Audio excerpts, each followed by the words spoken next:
Well, good evening. Welcome.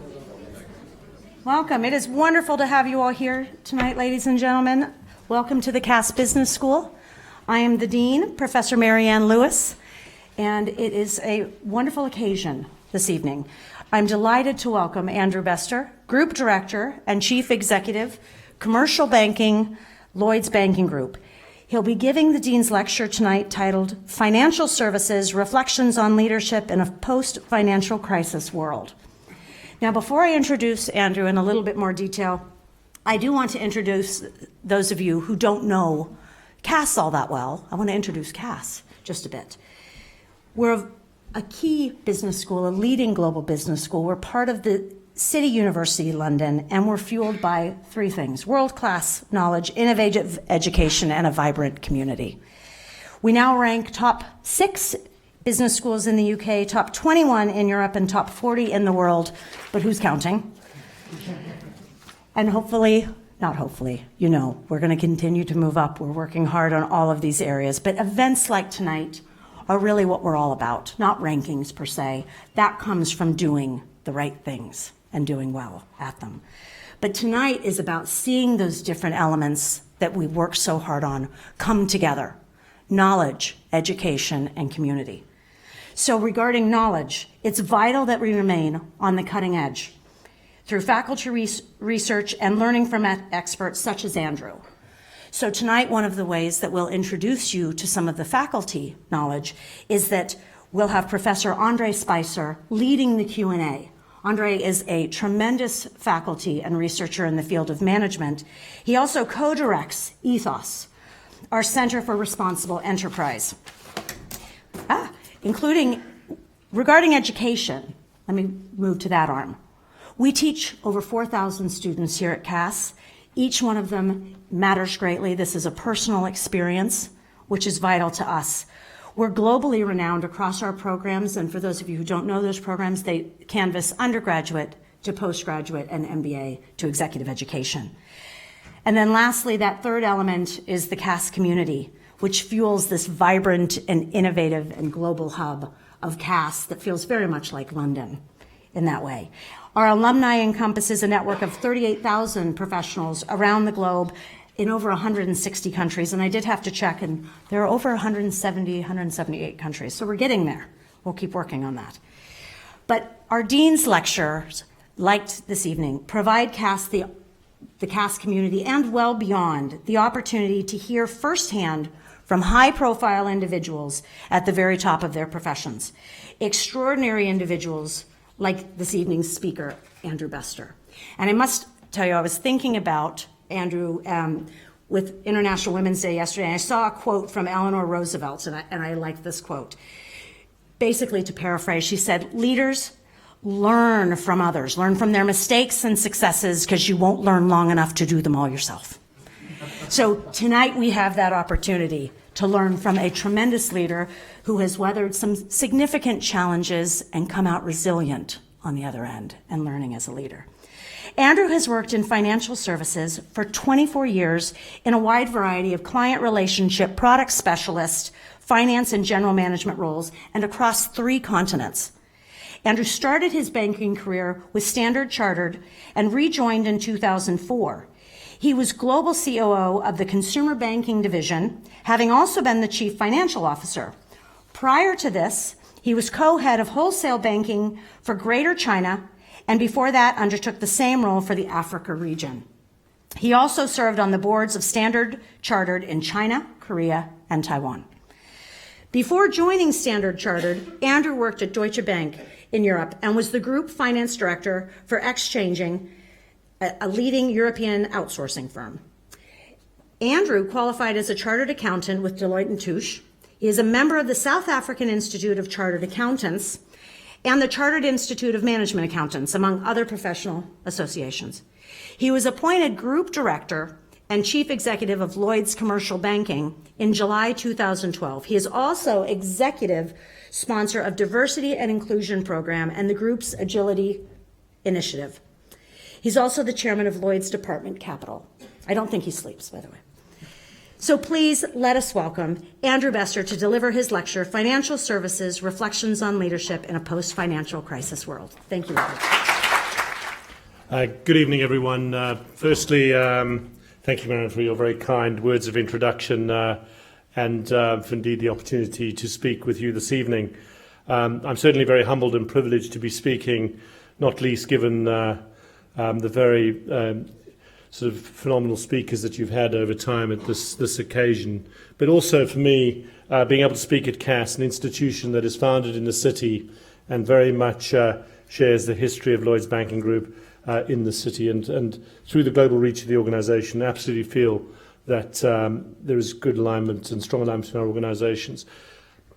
As we heard earlier, at Lloyds Banking Group, I've been leading the transformation of the commercial banking business for the last 3.5 years, and also been lucky enough to help shape the culture and the evolution of the organisation more broadly, and I'm very proud to lead all the inclusion and diversity activity. But today is really an opportunity to talk about a topic that I feel is very close to my heart, but share what I think are the right leadership and culture aspects that we need to have to run a successful organisation in today's ever-changing world. We are going through periods of significant change and turbulence. This is being driven by changing consumer expectations, huge technology advancement, rapid globalisation, and indeed new societal values, factors that are transforming the corporate landscape. But within that constant stream of change, there's a plethora of opportunities, but also challenges. And for me, as a senior leader, it is key that we as leaders think about how we can make sure that we are changing fast enough for the challenges ahead. I've chosen to talk about values-based leadership and financial services because I do believe that it's been a key catalyst, not just for leadership and financial services, but actually more broadly.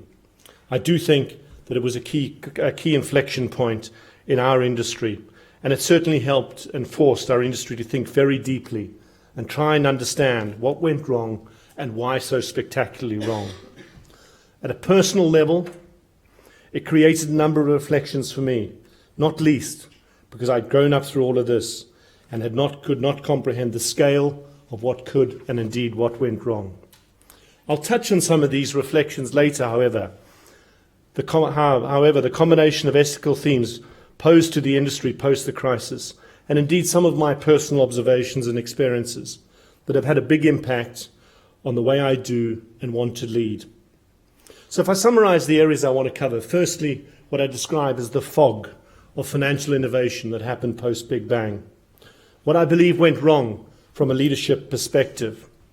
What has changed for leaders post the crisis, and how values-based leadership has moved to the fore of all leadership thinking in my mind. But also then, what about the future? And what are some of the practical thoughts about the pace of change? And then I'll give some insight into the Lloyds Banking Group story as a brief case study. So, today's discussion from me is grounded on personal experience. I'm offering a practitioner's view, and I certainly am not here to provide scholarly insights into where we are. What I hope is to ground it based off the journey. And you heard from Marianne that I have had the opportunity to work in financial services in lots of different areas, whether that's in the cut and thrust of investment banking in the 90s, corporate finance as an advisor to companies, derivative sales, back office finance, indeed being a global CFO and a COO of a retail banking business spanning some 39 countries. I also had the privilege of leading wholesale banking businesses across Africa and in Greater China in a period of phenomenal growth through the mid-2000s. I actually left this industry in 2002, and I do a job today that I never aspired to do. And the reason was that what I started to see was aspects of decay in the standards and the people that I was working with. And that really convinced me that I needed to turn my back on the industry, and I became finance director of a company called Exchanging. But I was convinced by a former boss of mine that I should rejoin the industry, as he was thinking about how one might think about running these businesses in a very pure client-led way, and effectively in an institution with a deep history and a strong value set. And that then transformed into what was certainly a phenomenal 7 years of learning and working in very diverse cultures, and then indeed a wonderful time at Lloyds Banking Group leading the transformation of this business. I hope that the perspectives I give are those of a specialist generalist. The truly global perspective of my career has taken me to live across 3 continents and work across continents, and I've had to learn to operate and be challenged by working in very diverse cultures and environments. I will also explore my own approach to values-based leadership and how that's formed and shaped me. Simply put, I hope my perspectives are those of someone who regards himself as a citizen of the world. But let me say up front a few things in terms of anchoring this conversation. There was too much risk in the financial system pre-crisis. I am supportive of all the enhancements that have been made in financial regulation post-crisis. The simple fact is there was too little capital in the system, there was too much leverage in the system, there was not enough understanding of the need for liquidity and stress, and conduct standards in the industry were not up to scratch. Specifically, in the context of the UK, I do believe that the Prudential Regulatory Authority and the FCA, the Finance Conduct Authority, have responded well to the challenge of the crisis. And I do think the UK system has made good progress in restoring trust in financial services in the UK. And indeed, in areas like conduct, we are leading the global discussion. This is not a speech from a banker hankering back to the world that was pre-crisis. So let me start talking through the fog of financial innovation. Certainly, it was a period of huge innovation, driven by deregulation in financial markets. This created a fertile breeding ground for innovation, where technical specialists sought ever deeper innovation, often with not quite enough corporate oversight and little or sometimes no knowledge of the end customer impact. During this period, too much product innovation was driven by regulatory arbitrage rather than client need. Products were structured around tax rules and regulatory rules. It was simply the name of the game. Many products were created as ways of removing capital-intensive assets off balance sheets. Everything was set to operate as close to the letter of the law rather than the spirit. Again, all with innovation in mind. Most of the other pre-crisis product innovations were also driven by a short-term focus on, be they bonuses, be they short-term returns. In short, what had happened is financial innovation had become an end to itself. And as we saw, this resulted in huge amounts of leverage being bedded in the financial system through derivatives and financial counterparties transacting ever more with each other with little regard for real third-party client needs. The risks being created were pretty much missed by everybody, be they the banks, the regulators, the government, the clients. The financial system was sitting on a time bomb almost nobody comprehended. And there were lots of products, be they the liar loans, where you didn't have to prove income on mortgages, PPI insurance, the sale of complex derivatives to unsophisticated SMEs, the packaging up of loans into securitization structures, which, with the benefit of hindsight, materially overstated the credit quality of the instruments, did not understand their liquidity characteristics, and resulted in material credit defaults that ripped through the financial system. Again, as I said earlier, too much leverage, too little capital, not enough liquidity, all fed by too many people driven by poor standards of conduct. So, what went wrong from a leadership perspective through this period of innovation? The first thing I'd say is maybe a personal reflection of the crisis. I can honestly say that in the 10 weeks following the financial crisis in mid-2008 was the most intense learning phase of my career. I had the privilege, if it is a privilege, of sitting ringside at Standard Chartered Bank observing the crisis every single day. But why did I learn so much? The first thing was everything was happening at hyper speed. You had financial institutions collapsing most weekends for the first few weeks. You had lots of building blocks that you assumed were a given. They started to break down. You started seeing institutions failing that you could never believe could fail.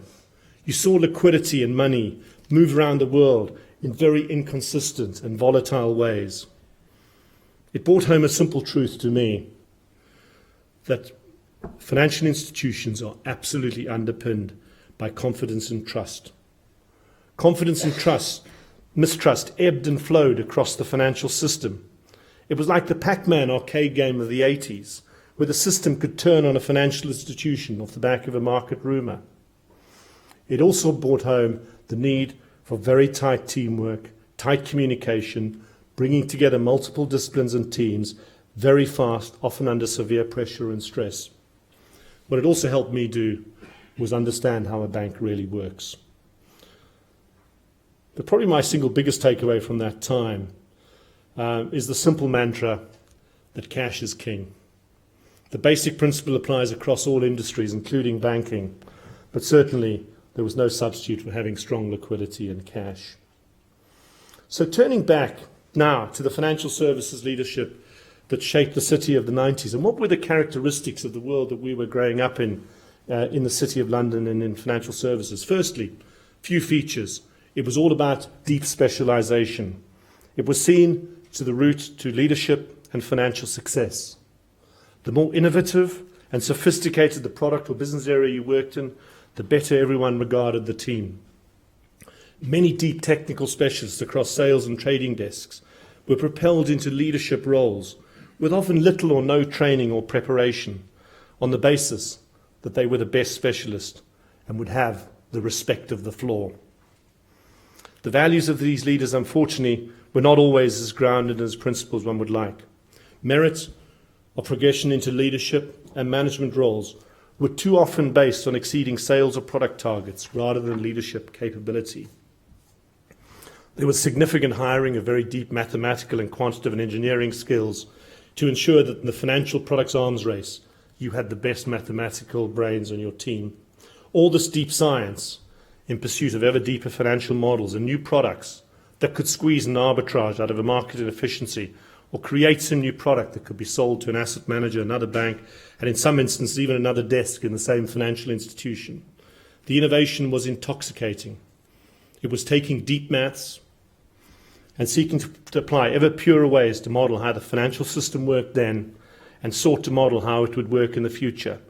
The financial system had to be capable of being perfectly modeled in an efficient market. I think some of us got taught that at business school. The financial market maths that informed the innovation, however, proved the market's undoing. That's a topic for another day.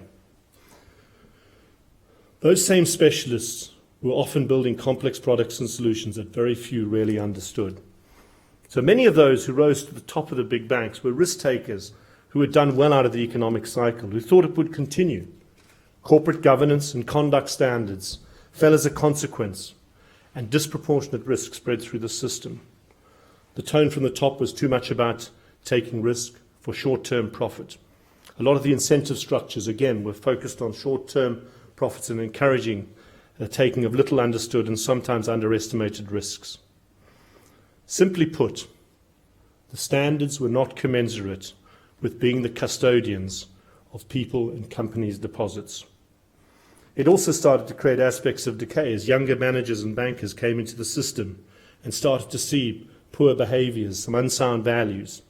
In short, the core customer was being lost in too much of the time, and the basic function of what a bank does in society as that custodian of those deposits was being lost. And from a personal perspective, if I then take my own sort of thinking through that as I worked through that through the late 90s, I found pockets of bad conduct. I found people that I wouldn't have in my own home. But effectively, again, you were working in an environment where effectively, you felt like you were sort of a little bit the minority. But I have to say, reflecting and looking back, there were some bits of decay that as a junior banker, I couldn't comprehend the scale of. And as I said earlier, I ended up leaving the industry post 9/11, disillusioned and looking to be a CFO and work outside our industry. So what's changed now for financial services in a post-crisis world? At the height of the pre-crisis, profit was king and shareholder value was narrowly defined. The repercussions of short-term decisions made by a few then are still being felt today. A very long shadow was cast. The public has become increasingly cynical and angry about the ethics of large corporate companies, including banks. Society suffered as a result of the greed and moral decay of a few, and the banks became the face of societal malaise that followed the crisis. In short, trust was lost. The crisis did indeed cause an inflection point, certainly for leaders in financial services. It did force the industry to start to reflect very deeply and understand what went wrong and why so spectacularly. It required leaders to reflect more deeply on the nature of their business, the role it was playing in wider society, and the breakdown in the ethical and moral fabric of many of the institutions. Existing business models were discredited. Obviously, a number went out of business, and you had to reevaluate what you were trying to do from a business point of view. But again, if I go back to the personal reflections for me, I described earlier not being able to comprehend the scale of what had happened and how the industry had allowed that to happen. How had the industry allowed executives to thrive and succeed without enough focus on the values and ethical conduct of many of the leaders? This decay wasn't a late 2000s feature. This was something that was starting to happen through the 90s. How had the selling of products drifted so far away from what clients really needed? Everything became this drive for innovation. And again, how had our business models strayed so far from understanding the simple needs of a client? And for me, probably the biggest fault line of all was how product-led business strategies focused on innovation for the sake of a product had created the decay. And if you look at some of the biggest conduct issues we've seen in our industry, be it mortgage-backed securities, CDOs, securitization, PPI, derivatives mis-selling, leverage finance, principal finance, all overbearing product strategies with not enough focus on what clients and customers really needed. So, much went wrong. The combination of these themes and reflections certainly had a big impact on the way I lead. It honed and reinforced my own values and belief systems, and if anything, made me trust the values that I'd grown up with. And then thought about how do you really ensure that as a leader in a global multinational company, you help shape the type of leader you want to be and the values that you want to espouse. So as a consequence of this, how do I see and feel values-based leadership? How has it shaped me as a leader? For me, values-based leadership focuses on the core values and behaviors that link us as human beings, regardless of our culture, nationality, ethnicity, sexual orientation, professional training, or background. It provides an approach to business management that creates symmetry and consistency between the standards we would set in our homes for our family and friends to the standards we would apply in our work environment. It's a leadership approach that reinforces the strongest positive cultural and behavioral traits while systematically tackling areas of cultural weakness and inhibitors towards the behaviors, thereby creating a moral anchoring for what you are doing and why and how that can be interspersed throughout your business. Certainly working in my last role at Standard Chartered Bank, I had 15 direct reports, 12 nationalities, a majority of female colleagues, female leadership team, and I was influencing 26,000 colleagues across some 39 countries. And when you're doing that, it's very humbling. Firstly, you realize that you have to keep sound anchoring and sound principles in the way you think and describe things. You have to be pretty humble about your own influence in driving change. And most crucially, you have to show your humanity to all those different cultures and backgrounds. But values-based leadership doesn't necessarily come easy. For some leaders, you have to have leaders who consistently seek to live the values of the organization every day in their interactions, require leaders to really link their business mission to societal purpose, provide a clarity on why business does what it does and to what end. I believe the values and belief systems of leadership can be better codified to create a glue and a common language so that across multiple countries, businesses, cultures, and beliefs, you can create a common approach to solving problems. But codifying values also provide guardrails to keep one as a leader and your organization safe. It aligns colleagues to a common mission and goal, helps leaders understand the impact that they're having both now and in the future, i.e. the shadow that they're casting. My personal, very firm belief is, if you start with values and purpose, profit and results will follow. Leading up to the crisis, too many of these basic human principles of good leadership were missing. Profits were made, yes, but at the expense of who and what. The industry is still recompensing for the decisions of leadership from years ago.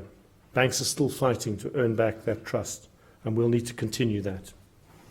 Regulatory structures have aimed to prevent a recurrence of the crisis, but a change in style is still needed, and we continue to have to work hard to ensure that we are changing culture from within and that we continue to build those relationships with customers and society more broadly. However, values-based leadership does not mean resorting to increasing rules and guidelines and ever deeper MI. In fact, Martin Wheatley, the former CEO of the FSA, described in 2014 what had happened around some aspects of the rules. And what he said in a quote was, if we trace back to around 2005 to 2008, the breeding ground of many of the conduct cases we're dealing with today, like PPI and benchmark manipulation, we find them occurring in a period that saw the Financial Services Authority guidance expanded some 27%. In other words, growing the rule book did not prevent cultural weakness. So that leads me to what are expectations of leadership today. The world we operate in is changing extremely fast. And if anything, that speed of change makes it ever more important to create those sound, value-based anchorings around the environment we're operating in. So in the context of financial services, the fact is our industry and the drivers of our industry are changing everything in the way we lead and the way we think. For example, the speed of information and the way it moves around the world. We all look at the power of social media, be it Twitter or Facebook. A minor service breakdown today can be globally broadcast within minutes of an event. Poorly managed, this can create serious reputational and financial risk. Consumer choice today is being informed by social media, be that how we choose our holidays, buy our cars or buy financial services. Every product or service is being scrutinized by millions of people all the time in this global village. We all now have instant access to information. We all simply Google it, be that to inform a trivial dinner table topic discussion or to research our next major purchase like our new home. We're all now far better informed, but what are we doing with that information? We're all online all the time. We all consume our media and insight very differently.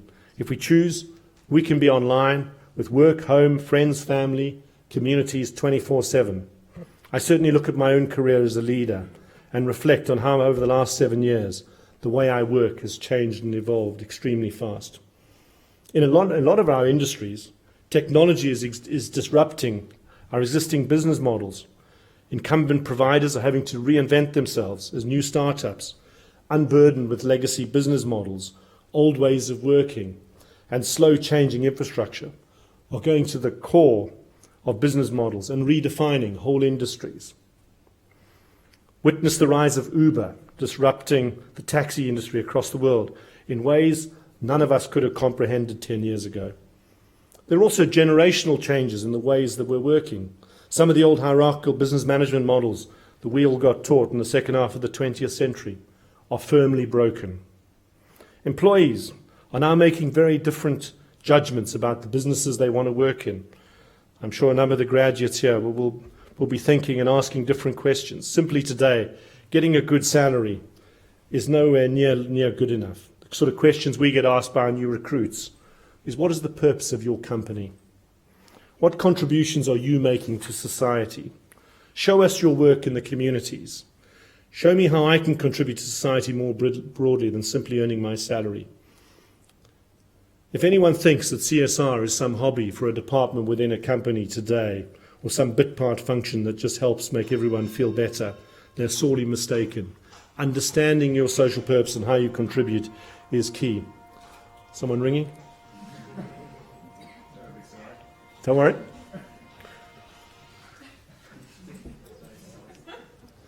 We also then have a lot of societal change, be that the current migrant crisis across Europe, the greater polarization of political thought, both on the left and the right of politics across Europe and the United States.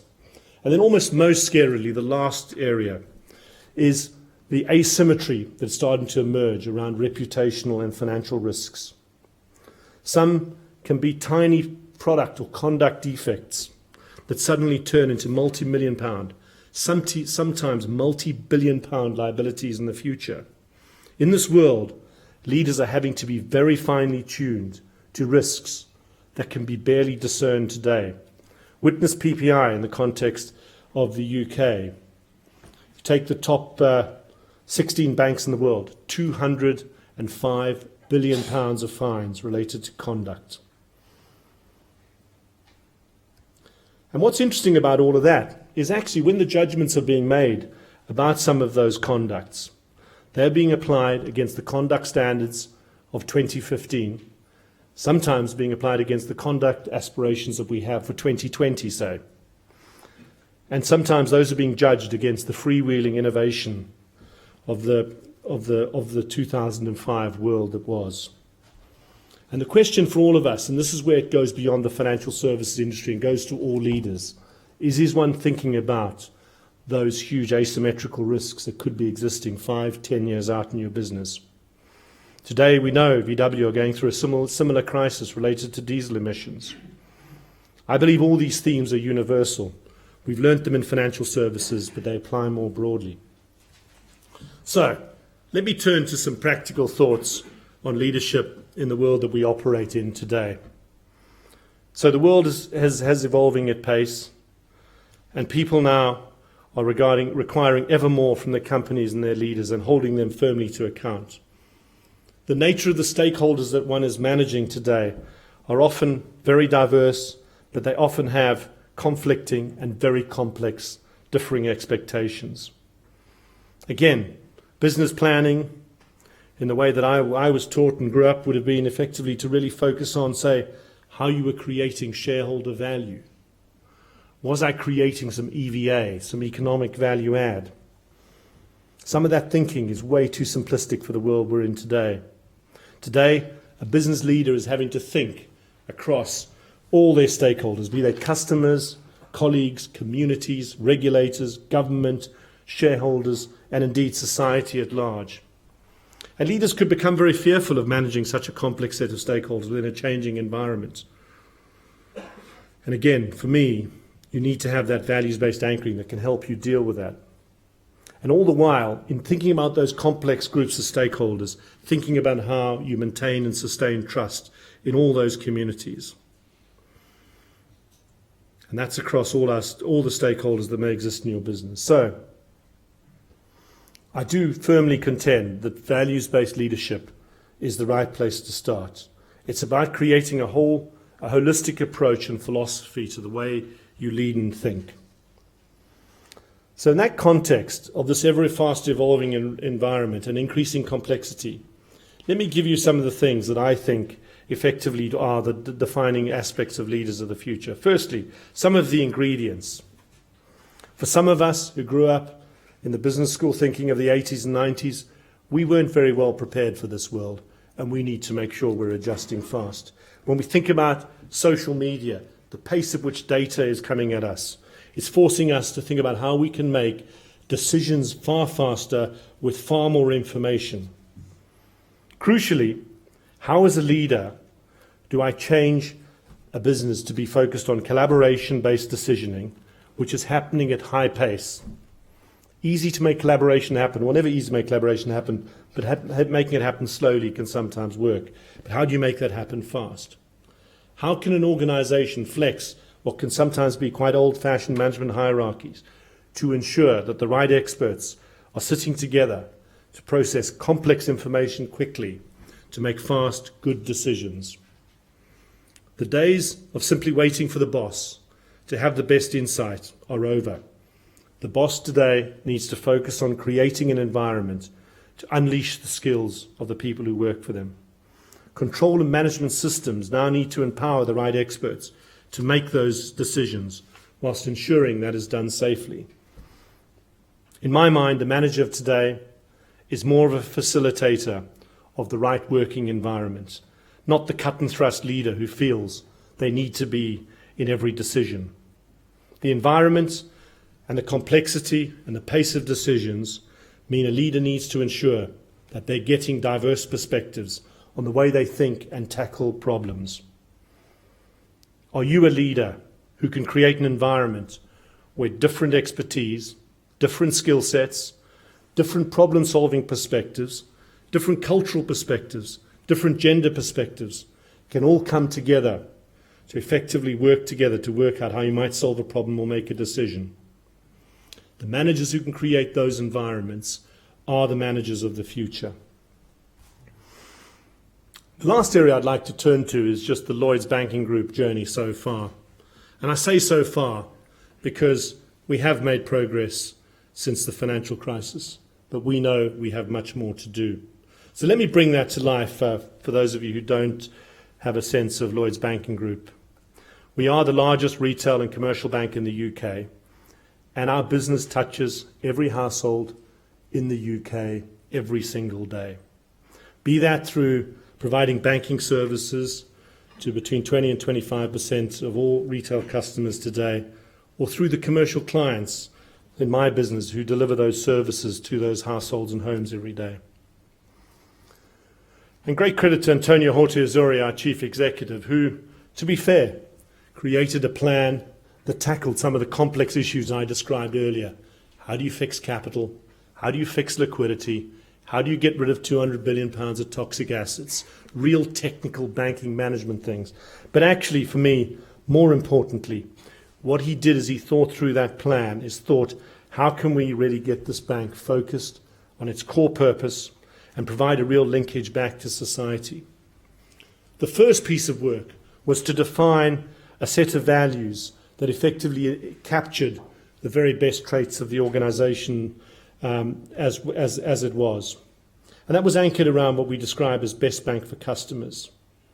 And that was then grounded against three fundamental but simple values: putting the customer first, making a difference together, and keeping it simple.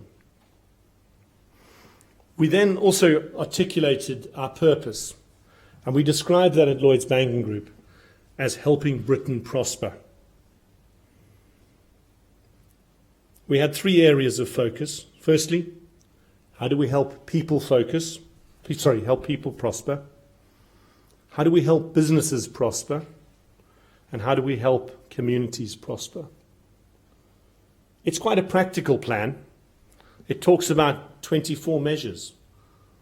One of them is how we help 1 in 4 first-time home buyers buy their home. Really important if you're that mortgage clerk processing an operation centre someone's first home. Equally, if I'm that mortgage advisor in the local branch, do I understand how I'm helping Britain prosper? We set goals for the percent of senior female executives that we want to have in our organisation, and we set out a target. Very proud to say the first FTSE 100 company to put out a target for 40% of our female executives by 2020. Happy to report that we're making good progress on that. We also captured how we wanted to improve employee engagement across our diverse communities, including our lesbian, gay, bisexual and transgender colleagues, our black, Asian and minority ethnic colleagues, and our disabled colleagues. We made some explicit commitments to increase lending to SME and mid-market companies by £2 billion per year. And we helped some 100,000 new business startups get off the ground every year. And then beyond that, commitment to raise another £4 million for our charity of the year, BBC Children in Need. It's all quite practical, but ultimately, this is how you get 80,000 colleagues thinking about how they can help Britain prosper every single day. Again, if anyone thinks corporate and social responsibility is for a few experts sitting in the corporate affairs department, they are missing the fundamental tenet of modern business. You absolutely need to think very deeply about what you're really doing. So, those stated values and our purpose of helping Britain prosper have created a codification that I was describing earlier around values. It's created a common language and a bond for those 80,000 colleagues. But it also works with our clients and our communities. What's interesting about it is actually I talked about some of the complexity and the change that we're seeing in the world. It actually transcends the evolution of technology, regulation, changing societal norms, providing a framework. Helping Britain prosper is how a 320-year-old institution in the Bank of Scotland, or Lloyds Bank, who celebrated 250 years last year, can continue to do what it's been doing over the centuries. And obviously, technology will change, but how can we stand above that? We have Roger Steer in the room this evening, and Roger helped me and my team really think through how we could take that mission and make it real for our teams. Initially with my senior leadership group, and then after that, 120 of my senior business leaders. And at that forum, we invited our clients into the room. We invited our regulators into the room. We wanted to have a discussion about our purpose with all our stakeholders. And again, really getting people to understand how we were really trying to think about how we could help Britain prosper in everything we're doing. Specifically in the context of commercial banking, what I was also keen to do was to make sure that we took one of our values descriptors, putting customers first, and we defined a transformation plan around a very simple concept, client first. It really stems from my days as a young banker, frankly being trained in the City of London, to think about how you provide best advice as a young corporate financier. Think about what a client needs, give them the best advice. Don't think about what's right for your institution, just keep providing that high quality advice. But actually it goes beyond that. How can I make sure that we always are putting the client first in every conversation? Because one thing I can tell you is if you put the client first in every single discussion, you are guaranteed to be safe from a conduct point of view. But also what it helped do was ensure that colleagues right across the organization could take the simple concept and think about, were they putting the client first in their own interactions? Whether I'm a back office operations colleague or a financial market specialist on a dealing floor or a client relationship manager, how am I making sure that I'm putting the client first in everything I'm doing?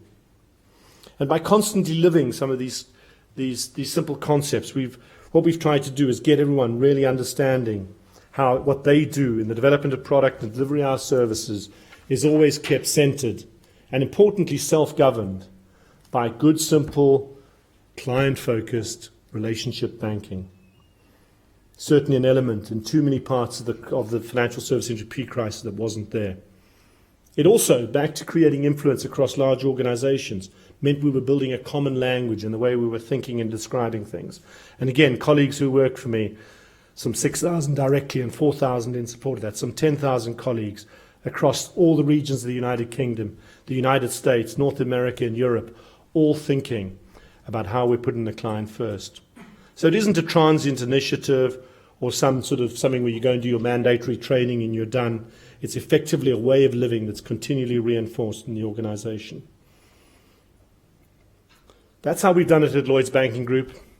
Every company is unique, every organization has unique challenges, but certainly, hopefully, that gives you a little bit of a practical insight into how we've thought about it. So if I just wrap up, for me, the financial crisis did indeed expose some deep decay within the leadership of the financial services industry and did require a complete re-evaluation of some of those product-led business models that created some of the issues that we had. The industry has come a long way since the crisis. I do think leaders are far more aware of the values and the business and their business's purpose across society. As I've said earlier, I think that the reflections in financial services do not simply just apply to financial services. We learnt a lot in our industry, but I would encourage leaders in all industries to reflect on what are the risks and indeed the opportunities in their own industry. In a fast-paced world, living and leading with sound values has become ever more important. I think it creates a framework where you can make decisions at high pace, but it gives you a grounding in a common language that ensures that you're making fast, efficient decisions, but crucially, also making them safely. As leaders, and indeed potential leaders of the future, it's key to continue to explore, in my view, how you develop your own values-based leadership approach and understand the shadows that you're casting in your organization and indeed the shadows you're casting for the future. I absolutely know that my role at Lloyds Banking Group is simply to be a custodian of a 250-year-old institution, and I hope that I pass my business on to the next person in better shape than I found it. Values-based leadership, I believe, transcends businesses of all shapes and sizes. And again, I hope our practical example, Lloyds Bank Group, gives you a little bit of an insight. Thank you for your time, and I'm happy to take some questions.